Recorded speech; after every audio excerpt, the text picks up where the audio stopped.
오늘 8월 11일 목요일 아침 말씀 묵상 교태를 합니다. 포도나무와 무화과 나무의 열매는 하나님이 가나안 땅에서 주시는 축복의 상징이었습니다.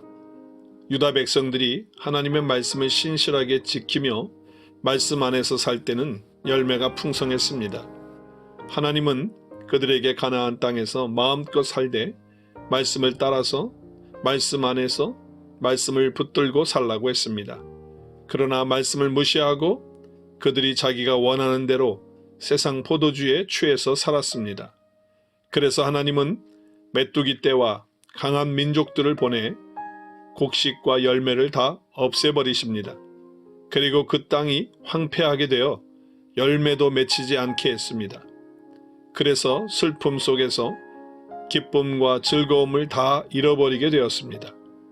유다 백성들은 가나안 땅에서 장사도 할 수 있었고 농사를 지을 수도 있었고 집을 지을 수도 있었고 취미생활도 할 수 있었습니다.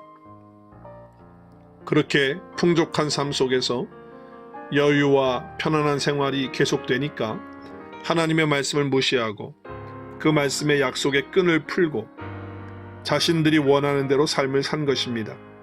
그래서 하나님은 선지자들을 보내 수차례의 경고를 했습니다.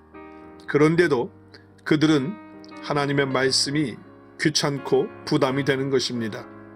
다른 족속들을 보니까 속임수도 써서 장사를 하고 결혼도 자기 마음대로 해서 아내가 몇 명씩 되고 이렇게 자기들이 하고 싶은 대로 해도 잘 사는 것입니다. 그러니까 유다 백성들도 하나님의 약속의 말씀을 무시하고 자기가 원하는 대로 살고 싶은 마음이 생긴 것입니다. 마음속에서 하나님의 말씀이 조금씩 부담이 되니까 서서히 그 말씀의 끈을 풀어놓기 시작합니다.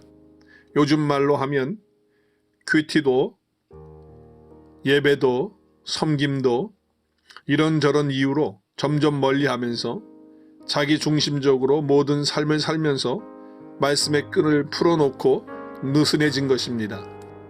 지금까지 이렇게 살 수 있는 것은 하나님께서 나를 붙들어 주시고 계시기 때문입니다. 그렇기 때문에 어떤 일을 해도 하나님과 나와의 관계에 거리가 멀어질 정도로 하면 안 됩니다.